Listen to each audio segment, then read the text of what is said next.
You're welcome back. We're crossing over to the Office of the Special Prosecutor for a press conference.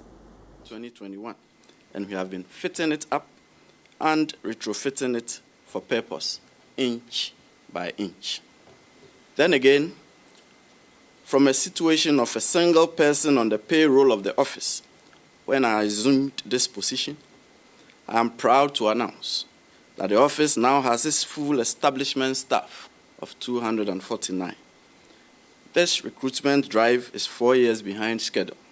However, we are excited that we have our full complement of the foundation staff seated now. We are ready to branch out into the regions, starting from Kumasi, Tamale, and Takoradi, and we will be seeking approval for clearance to hire more personnel. Members of the press, the office is the resolute flagship anti-corruption agency of the Republic in delivering on its mandate of investigating corruption and corruption-related offenses, prosecuting suspected offenders, recovering assets, and taking steps to prevent corruption. Apart from a few interviews we have granted in the course of 22 months, our interface with the media has been largely impersonal. We have invited you here for a change, to brief you directly on developments in respect of some ongoing investigations, and to take questions if you have any. I hope you don't have questions. On 22 July 2021, during my approval process before Parliament, I declared my resolve to render corruption a costly adventure on all accounts, and this office has been doing exactly that. A major pillar of the fight against corruption is transparency on the part of anti-corruption agencies. Corruption is perpetrated in stealth and in secrecy, and it thrives on its shrouded attributes. To firmly tackle corruption, we must fight it openly and bear it out in light for public scrutiny. At the OSP, we uphold transparency, and we inform the public promptly on occurrences and developments in respect of the cases under investigation and before the law courts. We do so where the publication will not endanger national security or compromise an ongoing investigation or unnecessarily impair the reputation of persons under investigation. In pursuance of transparency, we have adopted the policy that the office would issue a media release after every major judicial pronouncement or decision by informing the public on our judges' opinions in cases involving the OSP and stating the position of the office on the opinion in question as to whether the opinion progresses the fight against corruption or inhibits the fight against corruption. This policy is as novel as the office itself, and much like every aspect and operation of this office, the policy has generated public debate on its propriety or otherwise. Those who applaud this policy of transparency see it for what it is: public information and assurances of the position of the office on the fight against corruption, and nothing more. Those who decry it see it as an attack on the judiciary. Indeed, I have had several calls from well-meaning lawyers admonishing me that they have heard talk that our friends who have been elevated to the bench and presiding over cases in court do not take very kindly to criticism, especially of the public calling out variety as we do. And that if the office persists in the media releases, the judges will gang up against the office and throw out all our cases. Mind you, members of the press, the collective admonition is from very senior and experienced lawyers who are men and women of the world. Members of the press, my learning of the law for the past 25 years in 3 different jurisdictions, my teaching and training of lawyers and law students for the past 17 years, my 20-year record at the bar all bear testimony that I will be the last person to head and lead an institution to attack the judiciary. It will be absolutely of no good and utility should it be the case that the OSP is set against the judiciary, or that the judiciary is against the OSP. That will surely spell disastrous consequences for this republic, especially in the fight against corruption, to the unending glee of corrupt persons. The OSP will not countenance for a moment such an impression. What we do is a statement of our position on judicial pronouncements in the context of the fight against corruption and whether it benefits the quest against corruption or otherwise. And this is so whether the judicial decision in question is favorable to the OSP or not. And to the well-meaning lawyers who call to admonish me, I always assure them that I do not believe that our judges see themselves as above criticism. Indeed, I vividly recollect when years ago, as a private practitioner, a justice of the Supreme Court softly chastised me in open court that I was not churning out enough published articles in critique of their work, because I was a lecturer at the University of Ghana. The judge added that criticism of judicial pronouncements was essential in guiding judges, and he fondly recollected the regular publications of old in the University of Ghana Law Journal and the Review of Ghana Law. I reckoned the judge's observation with admiration. Collectively with the well-meaning lawyers who admonish me, we philosophize and wonder if our judges would do such a thing as gang up against the flagship public anti-corruption agency to scuttle its work for whatever reason. Our musings ran along the lines of, would that not defeat the fight against corruption? Would that not put our young democracy in danger? Will the judges not stultify themselves in the process? We always end with an open-ended sigh, sometimes a sigh of relief, sometimes a sigh of concern, that may that never be the case. And personally, I do not believe that our judges will ever adopt such a dystopian stance. However, members of the press, there appears to be a developing trend of rather regressive and dismissive judicial decisions in respect of cases involving the OSP, with troubling consequences. And it seems to us that a careful examination of these outcomes portends a disturbing specter that the fight against corruption is being hampered to the disbenefit of us all. And I do not say these things lightly. 4 instances will suffice. In one case, the OSP applied to the High Court for a confirmation of a freezing order in respect of a deceased person's estate. The judge refused to confirm the order by, in effect, holding that the OSP had come too late since the person of interest had died, and that his death had extinguished the inquiry commenced after the occurrence of death. We publicly commented on this outcome, and the danger of this outcome is obvious, members of the press. It is to the effect that a person may, in his lifetime, acquire property through corruption, and then upon his demise, happily pass on the corruptly acquired property to his estate, and by so doing, extinguish all scrutiny as to the propriety or otherwise of the acquisition of the property, because his corrupt activities were not discovered during his lifetime. In the second instance, the OSP had declared as wanted a person it believed to be a fugitive from justice. The person, through his lawyer, proceeded to the Human Rights Court on an ex parte application, and the judge, without even an inquiry as to why the OSP believed him to be a fugitive from justice, issued an injunction that the OSP should not arrest the person for a period of 10 days. Members of the press, this is dangerous. It encourages criminal suspects to go before the courts to seek injunction orders against law enforcement agencies from apprehending them. The judge did not advert his mind to the well-founded proposition that no one has the right not to be arrested, and he accorded the suspect a right not to be arrested.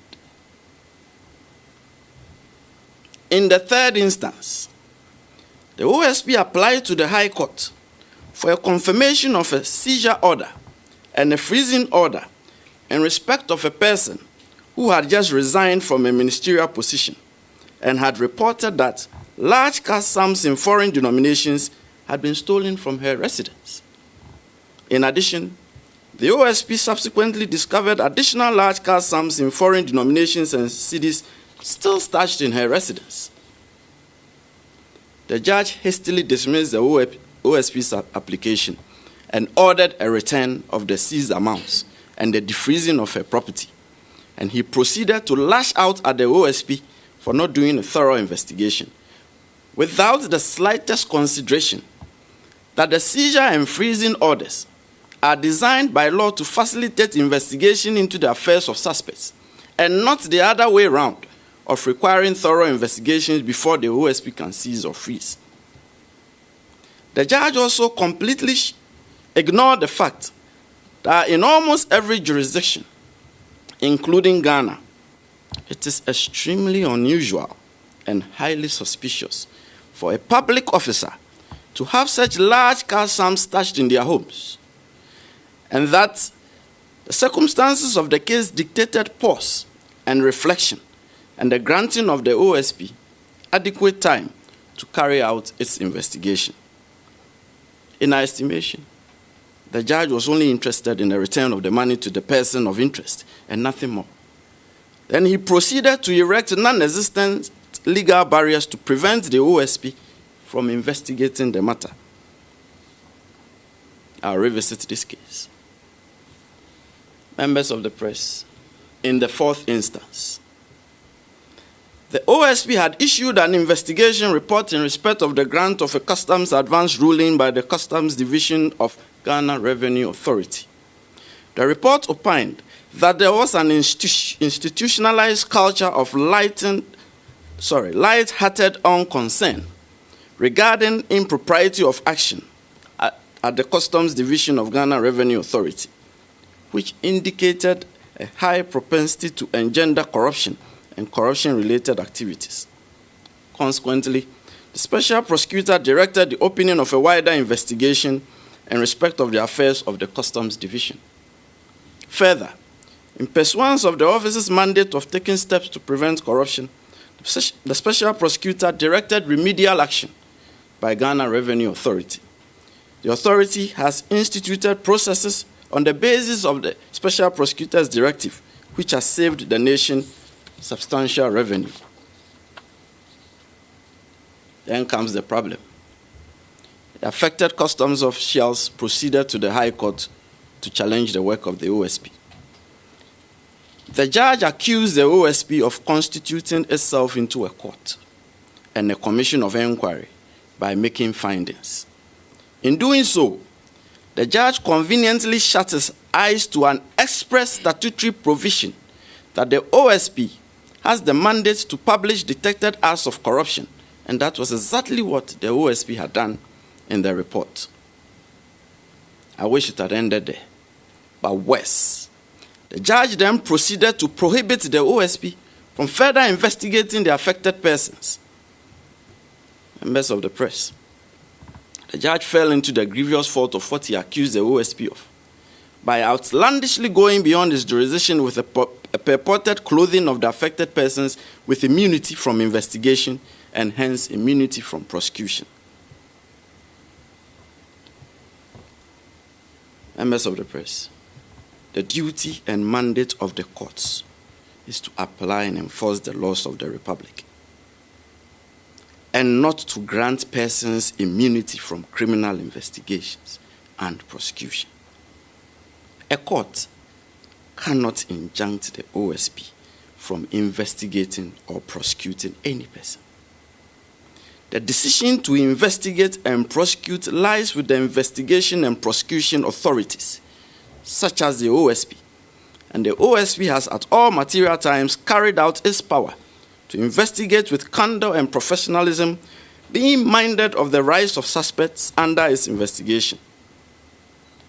Members of the press, just as it is essential that anyone accused of a crime should have free access to the courts so that he may be duly acquitted if found not guilty of the offense with which he or she is charged, it is also of the utmost importance that the judiciary should not interfere with investigation and prosecution authorities in respect of matters which are within their statutory powers.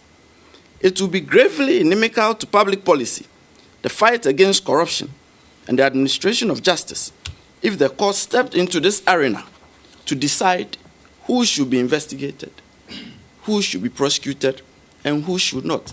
That is not the function of adjudication. The danger of this startling decision is again quite obvious. A judge has in the process granted 2 persons immunity from investigation, and in effect, immunity from prosecution. This decision opens up a calamitous deluge, as every person under criminal investigation will be encouraged to take out suits to injunct investigation and prosecution bodies from investigating and prosecuting them. Indeed, there is a live case involving the OSP now, in which someone has taken the cue to seek to injunct the OSP from investigating them. The real and present danger looms largely on the consideration that by so doing, persons under investigation would end up conscripting the judiciary to clothe them with immunity from investigation and prosecution. Members of the press, I do not intend to sound as though I am predicting doom, but we are facing doom. And this is it. With this development, it will not be long. A suspected murderer or armed robber would boldly walk to court with the unthinkable prayer that the court should injunct law enforcement agencies from investigating him. We are not suggesting that the OSP does not make mistakes. We are not suggesting that we are infallible, and that every case brought by the OSP or against the OSP should end in a favorable outcome to the OSP, no matter how improbable the evidence. That is not what we are saying. However, it seems to us that this flagship public agency created by law to fight corruption should receive better regard and consideration by the courts, and not this developing trend of dismissiveness and regression without regard to its governing enactments, and certainly not the erection of non-existent hurdles in its work and operations. I wish I did not have to say all this, but it bears saying, and so I have said it. It is our duty as the Office of the Special Prosecutor to bear these things out. Members of the press, I proceed now to announce the commencement of investigation and corruption risk analysis in respect of the following matters. Number 1, government payroll. The OSP has commenced corruption risk assessment and investigation into suspected corruption and corruption-related offenses in respect of Government of Ghana Payroll Administration. The assessment and investigation are especially aimed at isolating and removing non-existent names, recovering wrongful payments, and the prosecution of persons suspected to be culpable for any offenses. The Controller and Accountant General's Department is actively collaborating with the OSP on this investigation and assessment. Indeed, a joint project team of selected staff of the 2 institutions has been formed. The investigation and assessment will cover all banks and employees on government payroll. The exercise will be carried out in 2 phases. Phase 1 will cover Ghana Education Service and the health institutions. Phase 2 will then cover all other metropolitan, municipal, district assemblies, ministries, departments, and agencies. Number 2, Tema Oil Refinery. I know some of you went ahead of me because a document that was not supposed to be brought to light was brought to light before my announcement. But hey, you are doing your work as media, so kudos. Tema Oil Refinery. The OSP has commenced analysis of the risk of corruption in respect of the proposed partnership agreement between Tema Oil Refinery and Tema Energy and Processing Limited. The Special Prosecutor has directed the management of Tema Oil Refinery to immediately suspend the proposed partnership agreement, ongoing negotiations, operations, and all other ancillary activities arising out of and consequent upon the proposed partnership agreement until otherwise advised by the Special Prosecutor to enable us to timeously conclude the work. Number 3, state lands, stew lands, and other vested lands. The OSP has commenced investigation into the appropriation, sale, and lease of state-owned lands and properties to individuals and corporate bodies since 1993. The investigation covers all lands and properties that fall under the direct stewardship of the Lands Commission, the Ministry of Works and Housing, all other ministries, state housing company, state-owned companies, and other state agencies. The investigation also covers the management of vested lands and all public lands over which the state's ownership or control has been relinquished and the conditions of the release and relinquishment. Cecilia Abinadapa. It will be recalled that in July, the OSP commenced investigation in respect of suspected corruption and corruption-related offenses regarding large amounts of money, mainly in foreign denominations, and other valuable items involving Ms. Cecilia Abinadapa, former Minister of Sanitation and Water Resources, and her spouse. It will also be recalled that the office took several steps, including freezing Ms. Dapa's bank accounts and investments, and seizing large sums from the residence of Ms. Dapa and her spouse. It will further be recalled that upon the refusal by the High Court to confirm the freezing and seizure orders, the office re-seized the cash sums and refroze the bank accounts and investments and applied to the court again for confirmation. The matter is still pending. It will be further recalled that the investigation became cross-border and transboundary upon the claim by persons of interest that part of the seized cash sums was transported into the jurisdiction from the United States. For that reason, the Federal Bureau of Investigation, FBI, of the United States became involved in a collaborative investigative work with the OSP on the matter. The investigation has been largely aimed at determining the sources of the large cash sums. Members of the press, we have had the benefit of 5 months of investigation, and the circumstances of the case are clearer to us. The investigation appears to show that parts of the case are in the province of money laundering and structuring. The OSP does not have a direct mandate in respect of money laundering. Therefore, the office will be inviting in law enforcement agencies that have a direct money laundering mandate for collaborative work in respect of those parts of the case. And as we also await the outcome of the FBI investigation in the United States.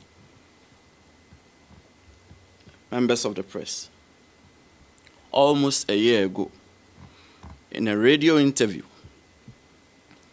I posed the question whether we are ready to fight corruption. this question had nothing to do with the preparedness of the OSP. It had everything to do with all of us, every citizen and resident of Ghana. I proceeded to answer the question with an unhappy outcome. It seemed to me then that we were not ready to fight corruption, and I tabled reasons for my conclusion. Chief among them being our collective tendency to largely remain silent, or at best render half-hearted commendation when anti-corruption agencies proceed against persons we dislike, and mercilessly tear to shreds the agencies when they repress corruption in respect of our associates. I do not intend to pontificate. However, I have to say this. We must uphold our institutions and strengthen them, especially our law enforcement agencies. We should not take the relative peace and security we presently enjoy for granted. Globally, we live in very troubling times, and we must guard our small slice of heaven at all costs. Members of the press, the OSP must be supported in this work. Should the OSP fail, Ghana would utterly lose the fight against corruption, with its attendant erosion of our democracy. Allow me to pose the question again. Are we ready to fight corruption?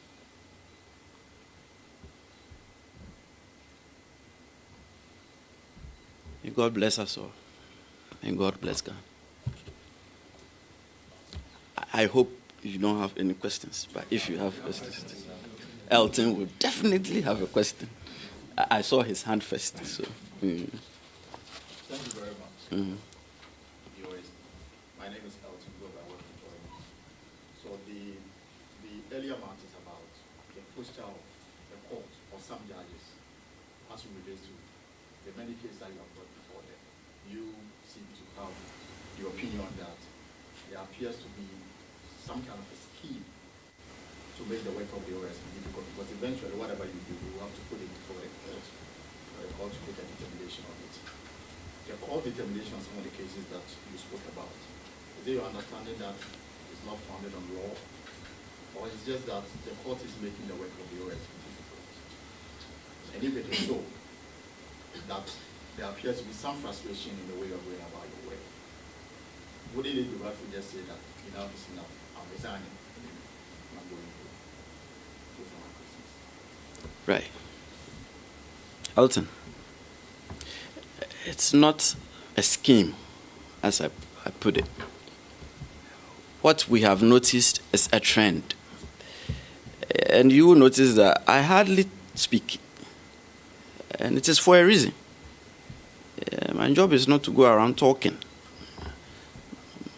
My job is to do exactly what the law says. And in respect of the mandate of this office. I came into office August 2021.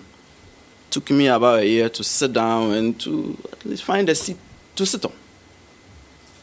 Then we commenced hard work, even as we were trying to fit the place up. Then we started putting the cases in. You get an outcome of one case, you note it down. You get the outcome of another case, you note it down. Now, after August 2023, I've been in this office for 2 years. I can sense something going on. And the way I put it is that there appears to be a developing trend of dismissiveness and lack of regard for the work of the OSP in respect of some of the judges. Is it a matter of we didn't follow the law?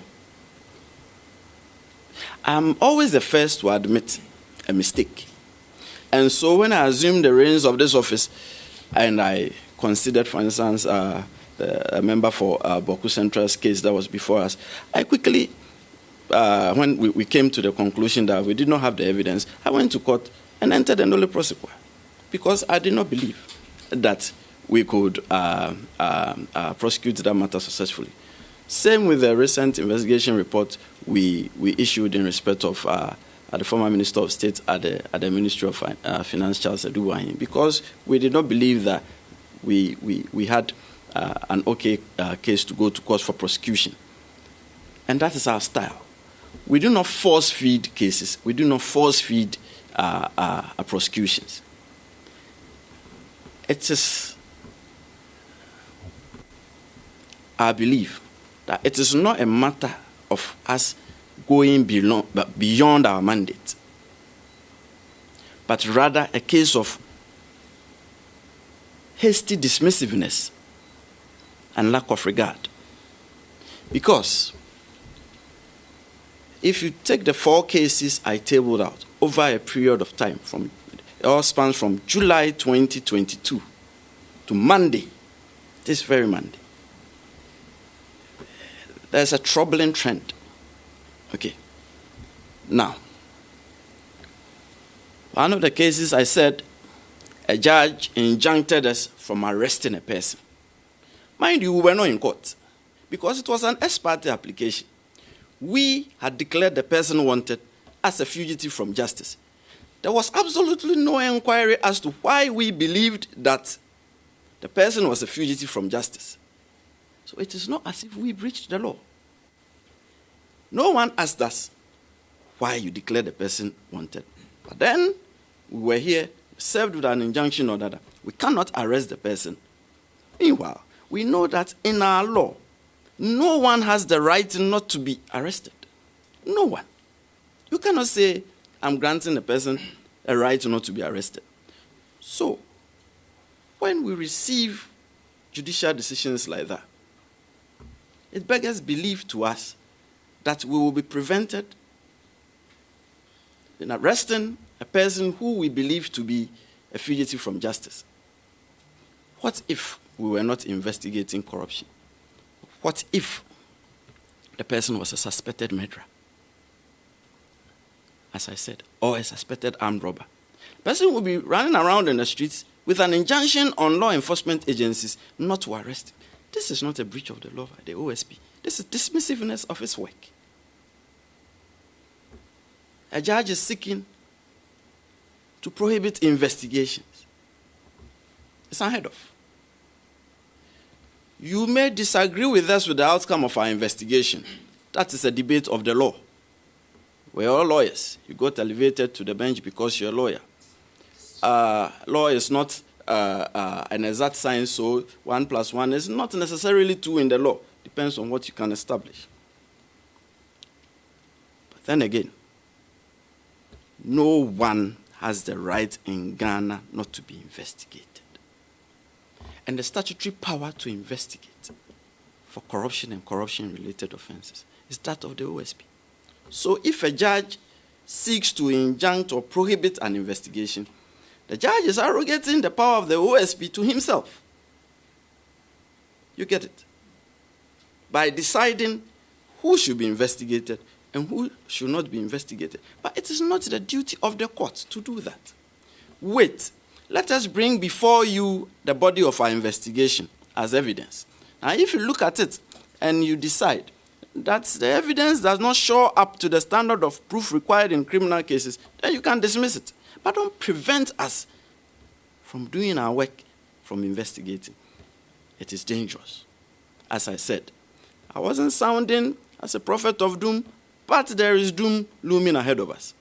That very soon, a murderer will boldly walk to court to seek an injunction. Should I feel frustrated and resign? I took an oath when I was sworn in. And in my life, when I take on the reins to do something, I do it to the best of my ability. Those who do not understand tree, please forgive me. They say I'm a unkwanoma. Me de me cry about for it. Me hear the me to me. I'm reswan. I'm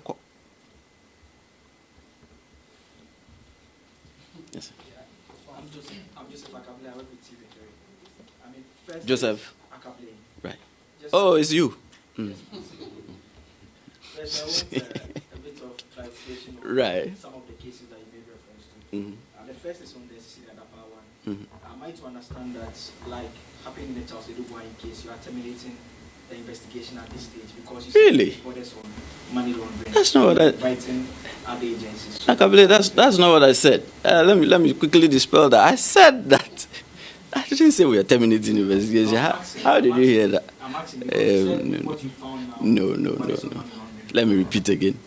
I said that we've had 5 months to investigate so far, and things are clearer to us than when we first began, of course. And it seems to us that parts of the case have to do with money laundering and structuring. And the OSP, we do things by law. If we do not have the mandate, we do not have the mandate. We have not been given, we have corruption-related mandate. But when institutions have a direct mandate to investigate and prosecute for some specific offenses, we shouldn't force ourselves into doing it when another state institution or agency has been given that mandate. And so we will be inviting in the state institutions who have the direct mandate in respect of that aspect of the case. You get me? So that we will be doing a collaborative work with them, like what we did with the FBI. Because we do not have jurisdiction in the United States, and some money is said to be coming from the United States. But should we just sit? And the FBI took interest, and we are collaborating with them. The same way, if we found something that we think that this is in the province of money laundering, it will be irresponsible not to bring in the other state agencies who have the direct mandate. So that is what I said. Yes, so the question is there an aspect of the case that is still within your remit that you are investigating? Well, it goes without saying. It goes without saying that if aspects are going to be given to, or if we are inviting in other state agencies in respect of that which we believe to be money laundering and structuring, it means that there are other aspects that are still live with us. You get me? You remember I said that we're still waiting for, if I didn't say it, permit me. So we're still waiting for the outcome of the U.S. investigation. We do not have the benefit of that yet. So that we cannot just let go things when we don't have the result of what they did, because they will then collaborate with us and inform us as to what they found, and that will inform our further action. The second question has to do with the Tema oil refinery matter. This morning I have seen a letter written by the Tema Energy Processing Company to the Tema oil refinery indicating that they are no longer interested in the transaction. I don't know what this means for your investigation, because if I understand your release, it was a corruption risk assessment and prevention that you were trying to undertake. And the final question has to do with a bit of follow-up to what Elton had asked earlier. There are some of your critics who question the quality of work that is being done in the office. And for instance, they make the point that how do you reconcile your position on Charles Agyebeng with the Lambianca one? The point is that if you don't have the mandate and the influence spelling is not an offense in Ghana, then on what basis did you issue those directives to the custom officials? Because the claim in the Lambianca case was that there was influence peddling in respect of the owner of the company, which resulted in the tax waivers being advanced. Thank you. All right. Agyebeng, I do not make business decisions for people who engage in arrangements with state agencies. If they are not interested in it, it is their position on it. But that doesn't prevent our work, because we want to clean up things. And in cleaning up things with the corruption risk analysis, it is better we do it so that things do not reoccur. You see, it is better to set the ground rules for future action, so that we do not go back again to it and then have to rework our way back in respect of something that which should not have been done. And so, wouldn't it be responsible on our part if we still went in, looked at it, and then with Temawe Refinery, come to some conclusions. Do this, do that, do not do this, do that. This will save us money. This will give us value for our money. And you remember the opinion too from the Attorney General. Wouldn't it be better if we prevented all that in the very near future than to go back to the same thing if indeed another entity were to come in? You get it? See. Now to your last question. Not all cases are the same. Some look similar, but they are not the same. The LaBianca matter, we concluded that the evidence pointed irresistibly to one conclusion, that it appears there was some influence peddling or trading in influence. Otherwise, the officers who issued the customs advance ruling wouldn't have done that. We also concluded that there was no application for it. So it was as if the applicants had come to the customs officials with a blank sheet of paper. So if you have before you a blank sheet of paper and you manage to decide on the blank sheet of paper, something was operating on you at the time you were considering the blank sheet of paper.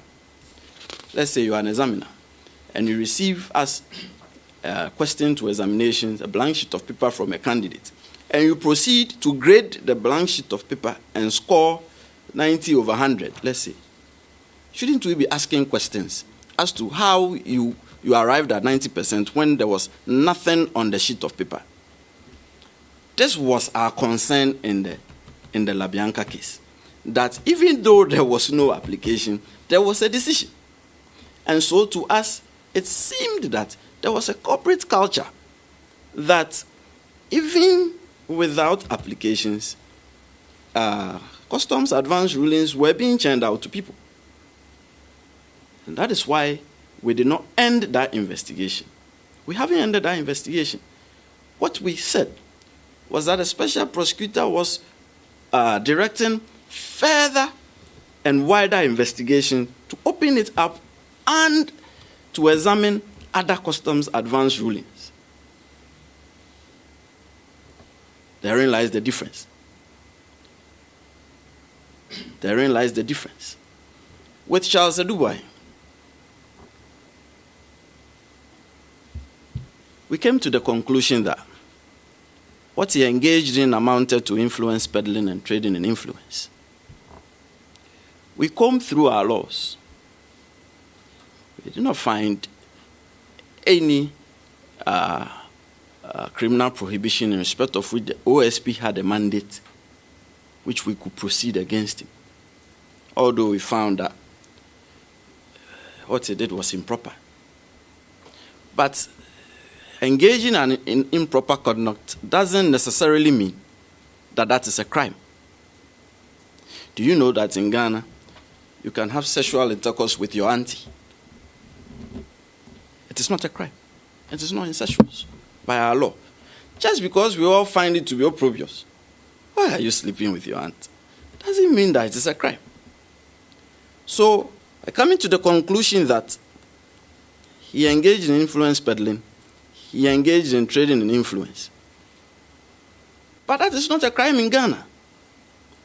And we recommended that we need a Corrupt Practices Act to firm things up. Otherwise, all these loopholes that have been created by the way we have structured our laws will inure to the benefit of persons who engage in acts like that. You see the distinction. In one case, we're saying there was a blank sheet of paper before you. You managed to score the blank sheet of paper and give it 90% over 90 over 100. What if the other blank sheets of paper, in respect of which you are scoring people? And so we are opening up the investigation. Let me come to this region. Yes, sir. So my name is. I'm sitting because of the cameras that are behind. You should have been standing. If I stand, I will. Oh, right. But you don't need to stand. Okay. My name is Wilberforce. I work with Assassin Review. I know you. So there are. I've heard some people raising concerns that the Special Prosecutor's Office is an investigative institution. And one of the things associated with investigative institutions is that you would always approach your work with some level of secrecy. Now, they are also saying that it would appear that the Special Prosecutor has, out of its mandate, the law that establishes it, a responsibility to disclose. And so it would appear there's a conflict between that level of secrecy that is required from an investigative institution like the OSP and that mandate that is also given to disclose. And it is that conflict of, not conflict of interest, obviously, but that I know it's okay to you. that conflict of responsibility that appears that the Special Prosecutor is always out there giving out information as to the work it is doing or not doing. Whereas some people think that the Special Prosecutor should be quiet about some things. And then when it is completed, then make disclosure. So I just want to pick your thoughts on it. This opening in your law that says publish, make known, as against the fact that you are an investigative institution and should be doing certain things by secrecy so that when it is out, because they say that Office of the IOCO is investigating several issues that nobody knows about. The Attorney General's Department and other investigative bodies, they are, as we speak today, they are investigating so many issues, huge issues involving huge monies that people may have stolen from the state and all that, but nobody knows about it. So why should the Special Prosecutor's activities be so public and be discussed and all that? Maybe, I don't know if I asked the question well, but that's the question that people All of us. on the list of people, and I think they should. All of us. I understand the concern. I hope I wrote the law, but I didn't. We apply the laws we are given. Parliament passed the laws. We have a duty to educate the public. We have even been required to make half-yearly publications. Which other institution has that requirement in respect of investigations? The law specifically states that every 6 months we should publish out there on our website and in 1 or 2 dailies the work we are doing, the investigations we are carrying out, the cases before the courts, the outcome of the cases. This is the law. Would I, or should I say, yeah, this is what the law says, but we can't publish it. But there's always a balancing act. Should we call for amendments? Oh, as for the law, I'll be asking for several amendments, but I don't want to go into that. In respect of calling amendment for this one. There's a reason for this, and that has to do with transparency, which I talked about. The nature of corruption, as I said, my briefing to you, is that it's carried out in secrecy. If 2 persons are corrupt and they engage in a corrupt action, it's very, very difficult to unearth it if one of them, for instance, doesn't spill it out. See? So, and that is how corruption thrives. So if you do not fight it openly, you will be stultifying yourself and shooting yourself in the foot. But there's something we do here. When you see that we have come out, it means that we've gotten to the threshold that we believe we must come out. And, you know, I stated also in my briefing to you that we consider whether our publications would endanger national security. We consider whether our publications will affect ongoing investigation. We also consider whether our investigations will ruin the reputations of the people we are investigating. We are sitting on hundreds of cases. How many are out there in the public? There's a threshold of preliminary investigation. When we go beyond the preliminary investigation, then I will direct for a full investigation. Now, during the full investigation, when it is time that we should inform the public, then we come out to inform the public. So, we've not even informed the public 2% of the work that we are doing. It is a requirement of the law. You will be the same person to turn around and say, the Office of the Special Prosecutor is required to publish half-yearly reports. The SP has been here for more than 2 years. Not even a single report has come out. We always guide ourselves with that old tale of the man, his son, and the donkey who were traveling. Everything you do, someone will have an issue with it. You cannot satisfy everyone. What you can only do is to look at the law. What does the law say? And follow the law. Yes, sir. My question has been answered, but let me... Oh, then why ask? Okay. Yeah. So, you said the courts have been dismissive of your work. Do you... Let me write it. Right. I'm saying that it appears to us that there's a developing trend of dismissiveness and regression, and I have given 4 instances. Great, fantastic. Would you say that, and Elton asked, are the courts acting within the law or they are outside the law? I answered. In the 4 instances I gave, they were outside the law. Right. Yes, and that is why I said that the instances I gave, I said, look, no one has a right not to be arrested. No one has a right not to be investigated. So if you say that don't arrest a person, we have declared the person as a fugitive from justice. You do not know why we declared the person as a fugitive from justice. You did not call us to ask us why we declared the person a fugitive from justice, but you say don't arrest him. That's dangerous to national security. Great. Then the second one is this. The pronouncement that seems that you refer to as some trend. Are there options open to your office, or that is the end of the case? No, there are options. We can always go up higher. Why are you frustrated? I didn't say I was frustrated. You look frustrated. Oh, really? Maybe I was born this way.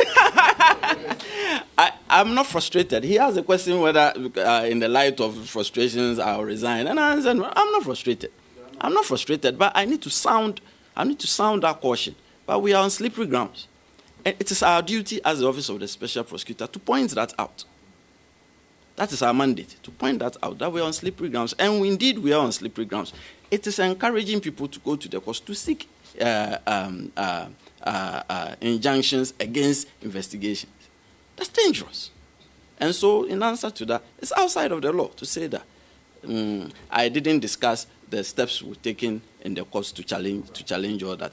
But if I see a trend, if we see a trend, it is for us to point out that there's a concerning trend that we need to halt, reflect, and turn around from. Yes, sir. My name is Ernest. Which media house? Okay. So the question has to do with something I read regarding the Kissi Agyebeng case.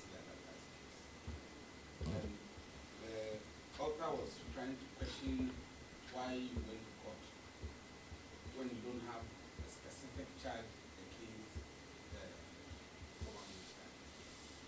From the author's view, your charge of corruption and corruption-related charge, the offenses is not a charge.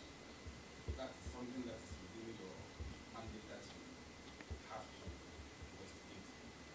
So if you go to court, and you go and tell the court that I'm investigating is the A or B on corruption and corruption-related charge, for the author, that is big. You needed something substantial to tell the court to be able to charge the person.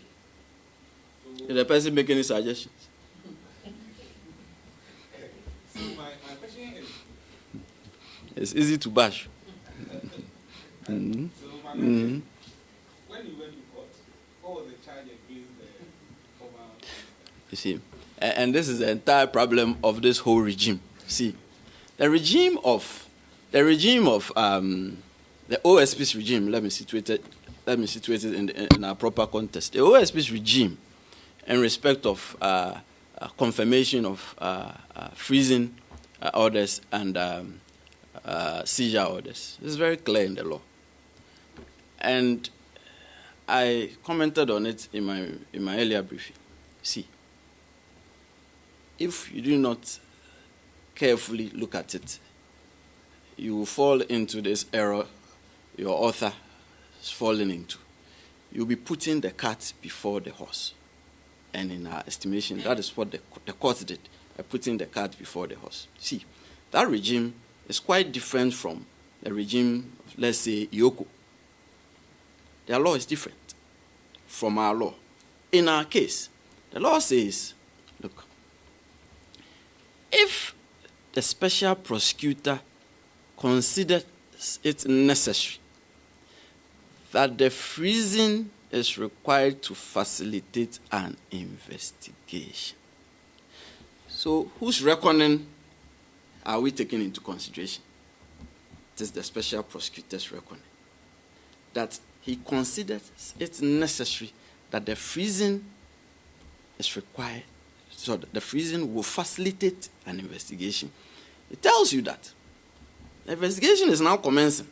Now, the commencement of an investigation, if any investigator will tell you that the commencement of an investigation, they know what they are going to find, then probably they should go back to investigation school.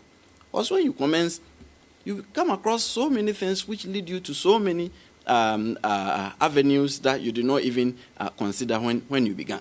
So, not to put the cart before the horse, you commence from the special prosecutor's reckoning that this freezing is required to facilitate the investigation. It means that we are now going to go into the investigation. But if we leave the person to freely use these assets, the person will scuttle it. The person will hide the assets. At the end of the investigation, we would have shot ourselves in the foot if we come back and say, oh, yes, we finished the investigation. This amount of money is as a result of this corruption offense. But where is the money? Money is gone. This is what the law is trying to prevent. But you see, there are safeguards. The law then starts giving time limits within which the office should act. So hold your horses. Let the office work within its time limits as to its investigation before you can then start questioning whether the office is doing a proper job or not. But in the heat of the commencement of the investigations, searching several residences at the heat of, and you want an outcome already, you get it. And that is why I was asking you jovially whether the person had any suggestions. And I said earlier that after 5 months, we are seeing things clearer. Which ones to take? Remember, not too long ago, we defroze some of their accounts. We defroze 5 of their accounts because after investigating, we can't hold a person's account and investment perpetually. When we realized that those accounts had nothing to do with what we were investigating and they were of no import or purpose, we just let them go. And that should tell you, you see. But from the onset, you cannot determine that unless you are God. Yes, sir. I'm still here. Today I'm like the speaker. You haven't caught my eye. Yeah. So my first question is, give us a hint about some of the cases you wanted to pursue. Those were not hints. You mentioned the health and Those were concrete investigations we have commenced. So my question is, why start from there? You mentioned phase 1 and then phase 2. Is that to suggest that you have a certain kind of information that is why you are starting from there? My second question is, you mentioned... If I may answer that quick before we go on. The Ghana Education Service and the health institutions, they form the bulk of employees on the payroll. And we must start from somewhere. You know, the work is colossal. It may even take us years. And I'm commending the Controller and Accountant General Department. They've been very so far. They've been excellent on their collaborative work. Yes. My second question is: you mentioned one of your achievements will be setting up the place in excess of about 200 staff on the payroll now. Is that to suggest that personnel is no longer one of the impediments in the execution of the duties? Oh, if you were listening, reading through the lines, you would see that I was behaving like Oliver Twist. I didn't want to say that, I said, number one, I said, it is 4 years late. It means we've already been overtaken by events. You start building, you do not have kids, and you are building, and you are not reckoning, because or how many kids you have, and you put up a 3-bedroom house, and then your wife goes to the labor ward and quadruplets. My last question would be, you mentioned the fact that some of your friends have admonished you and raised concerns as to your conduct and your, if you like, write-ups in terms of the judicial decisions. And they say some of these things are going to be a stumbling block for you. And today you are doing exactly the same thing. Why do the things that they say will stop you from achieving your ultimate? I have a charge to keep. The charge is the law, and what the law says the OSP should do. And once again, just like Wilberforce was pointing out, we have a mandate to let the public know. Imagine after these 2 years, all these cases that we've done, I've kept quiet on it. You will be holding a stick following me. That is what the law says you should do. So it's not really about what someone says. Your recourse should be, what does the law say? Of course, I listen to them. These are well-meaning lawyers, as I said. I listen to them. They say they've heard talk that the judges may not be happy with the way we do things here. I'm saying, this institution is so novel. We are still trying to understand what we have created. Indeed, so many of the agencies don't even understand the work of the OSP. We ourselves are still trying to understand what creature Parliament has given to us, because its powers have been taken from so many places and joined in one. This is the first time in the history of this country that we have an institution like this, with investigative powers, with prosecutorial powers, with asset recovery powers, and then taking steps to prevent corruption. There's been no other institution like that. So it's novel. So everything about it invites debate, as I said. You will debate, but every time we have to anchor ourselves in the law.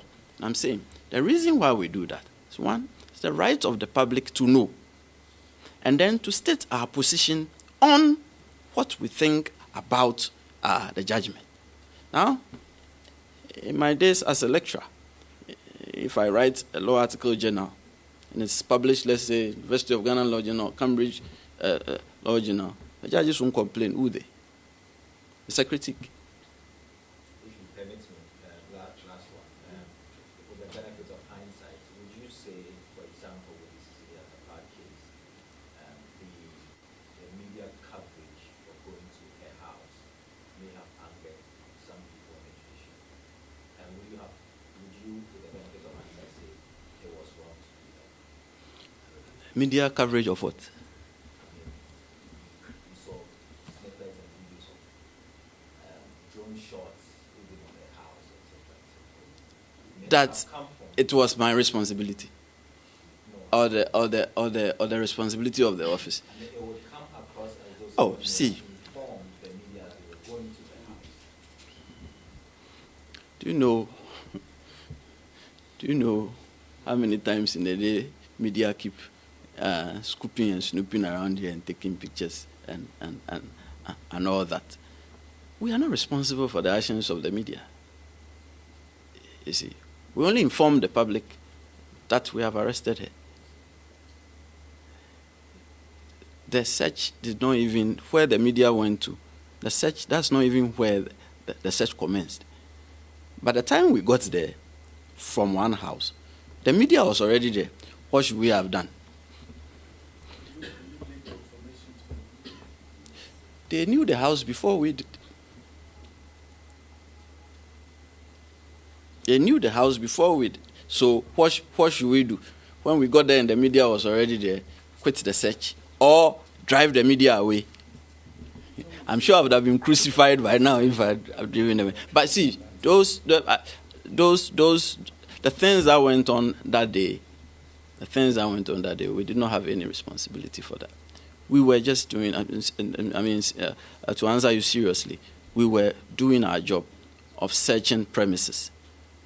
Yeah, That's what happened. And then, before the end of the day, the same media were throwing about all manner of figures when we hadn't stated any figure we are seeing there. So, did we give the media those figures? Or was the media that was projecting that those should be the figures? Once again, on that, if you had gone there, we're not responsible for those publications. We cannot be attacking every media house that, oh, what you put there is wrong, what you put there,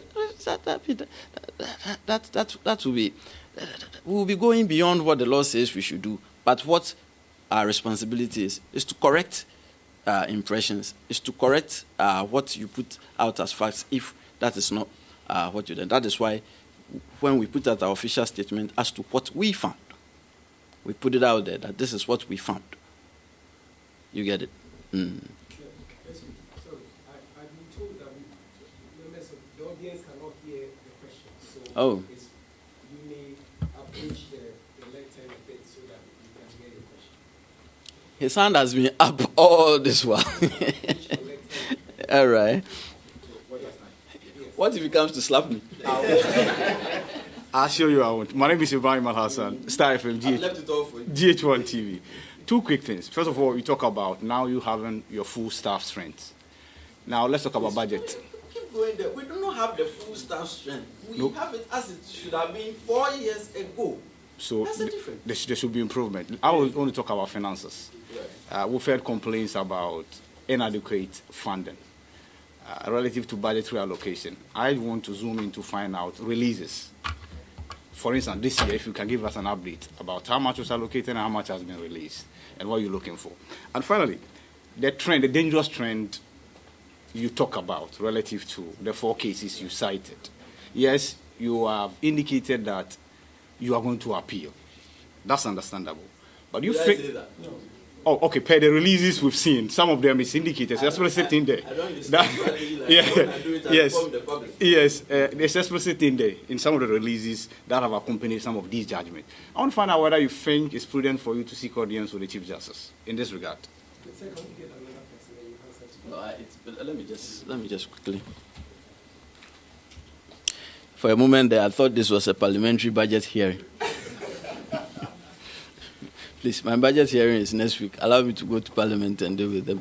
But I do not disclose such figures when we are not ready to disclose such figures. Such figures are first we discuss with the Minister of Finance, and if he has to go, but everything is in the budget. Yeah, everything is in the budget. And we're also audited. There's the Auditor General's report. Yeah, so if you are really minded, you can find them in. But really? You are able to read into meanings into what I said by saying I was going to appeal, but you've not been able to read the meaning into the fact that I'm crying for help. Is anything enough in the public sector in Ghana? It's not. It's not near enough. See, I said want to go to Kumasi, Tamale, and Takrady. It requires cash. Yeah. Right. And then seeking audience with the Chief Justice. I do not want to discuss substance. Okay. Right. As to what one head of institution discusses with the other, let's leave it between ourselves. Right. Okay. Right. The last one. You won't allow the lady to ask the question. Not a single lady has asked the question. So you be the last. So allow. My name is Hansen Agyebeng. My name is Hansen Agyebeng. I work at Citi FM, Citi TV. In one of the cases you referred to, the judge indicated that you were motivated by media frenzy. At the tail end of your statement, you indicated that a lot of people react based on how they relate with persons you are investigating.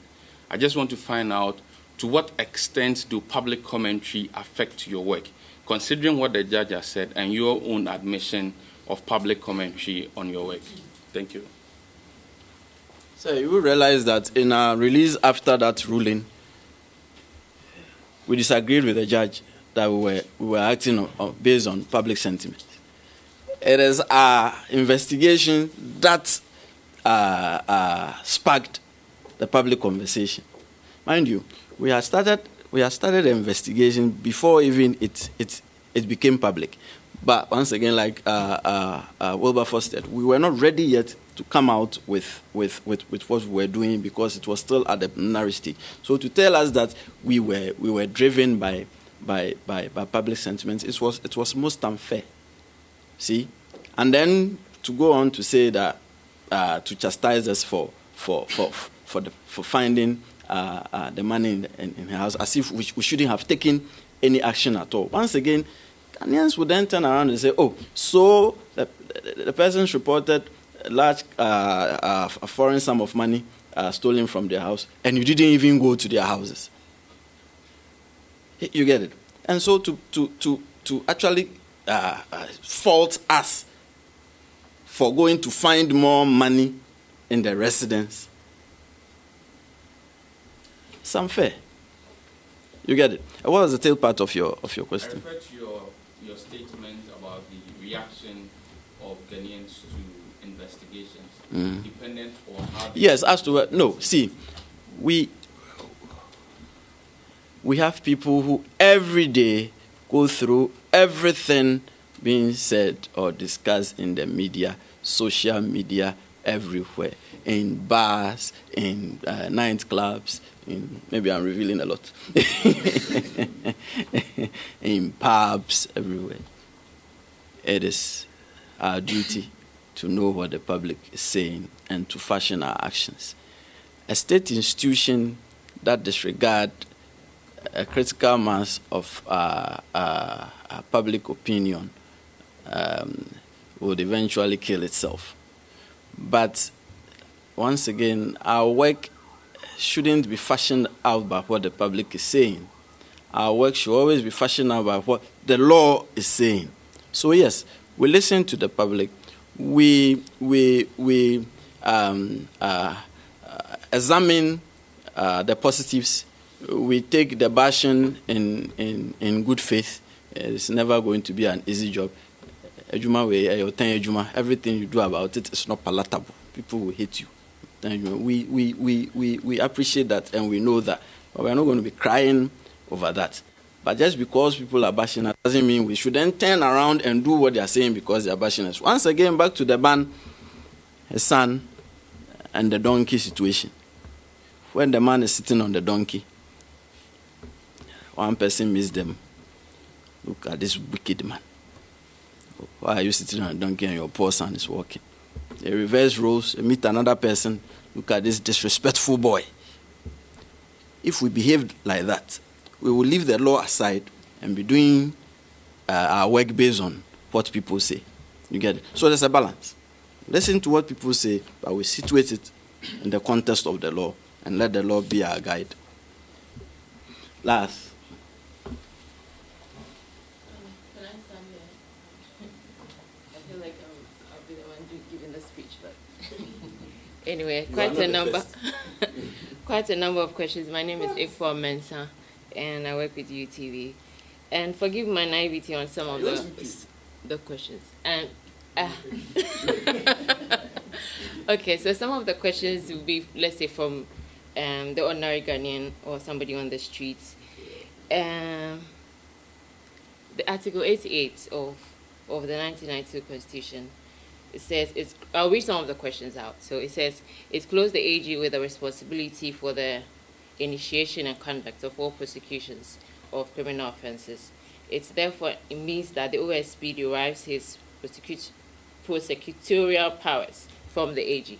Will he therefore recommend an amendment in this constitutional provision so that he does not derive his powers from the AG?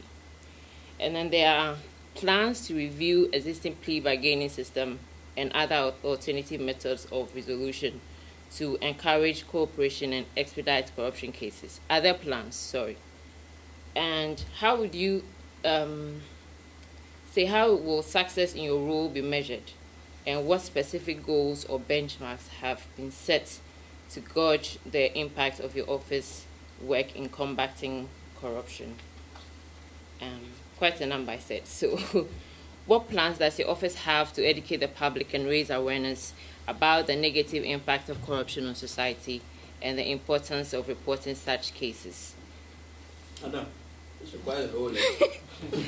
Do you believe that the existing legal framework adequately supports your office's mandate, or are there any reforms you foresee pushing for?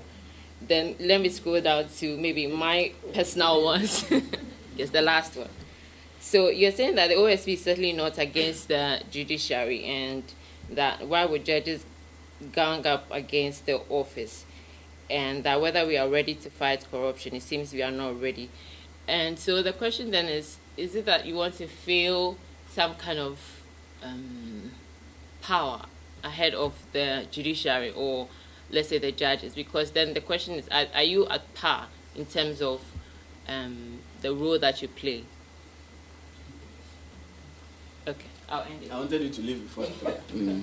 Who knows? Ladies can also slap.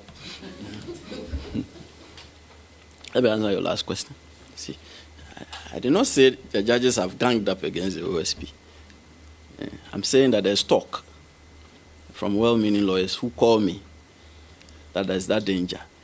And I ended by saying that we muse and we conclude with a sigh that we do not know them like that. And it can't be. But then there's also a trend, developing trend, that there's dismissiveness of the work of the OSP. I've cited 4 cases. And there's regression in respect of these decisions. It is not a question of being at par with the judiciary. Each institution has their role and function to play. You get it? Our role and function is to investigate, prosecute, recover assets, and take steps to prevent corruption. The court's role is to adjudicate. So, if we don't investigate and bring cases before the courts, they can't move. The courts themselves cannot come onto the street to investigate, arrest people, and bring them before the courts. We have to feed the courts with the cases. So our work is complementary. What we are saying is that, with the 4 instances I've cited, there's disregard for our work. There's dismissiveness of our work. And so we're asking for better consideration, situated in the context of our law. Once again, the office is novel. Everything about it is novel. So everyone is trying to figure out what this office is all about. So take your time and see what the law says. Take your time and consider our actions rather than being dismissive of it. Because maybe you may have missed something. All the questions you asked previously is in respect of law reform. Or everything you ask is in respect of law reform. Yes, we have tested the enabling enactment and the allies so far, and as every human institution, there are always gaps and loopholes somewhere. And so we are putting together a body of opinion in respect of the amendments we'll be placing before the appropriate authorities. As for Article 88, it's also in respect of law reform. It is not for me to say this or that in respect of what it says.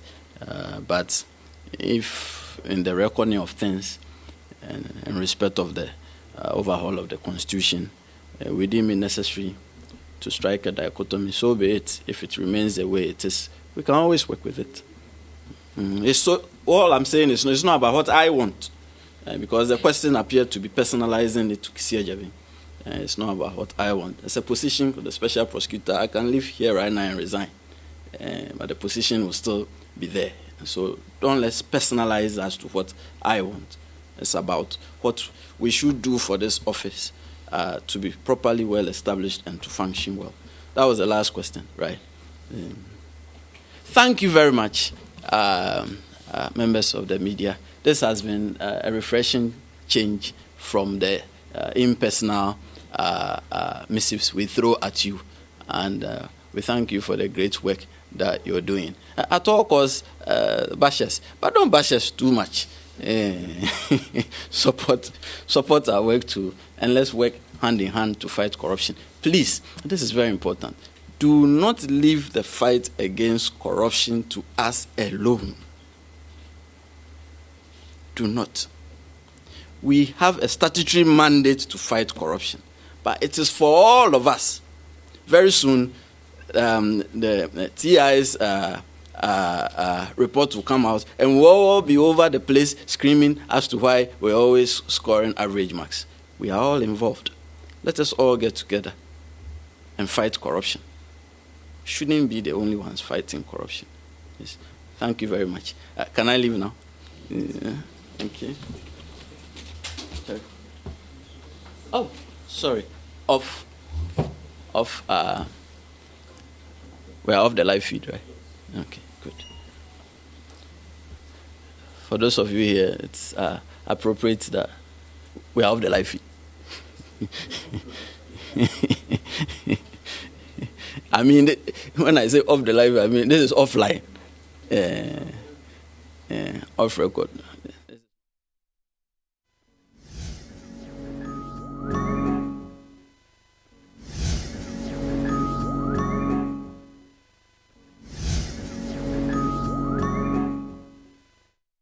So that was a live coverage of the press conference of the Special Prosecutor Kissi Agyebeng. He touched on a number of things, investigations into government salaries, that is government payroll, starting with the education, health sector, move on to ministries, agencies and departments, also investigations into the issue at the Tema Oil Refinery, that is TOR.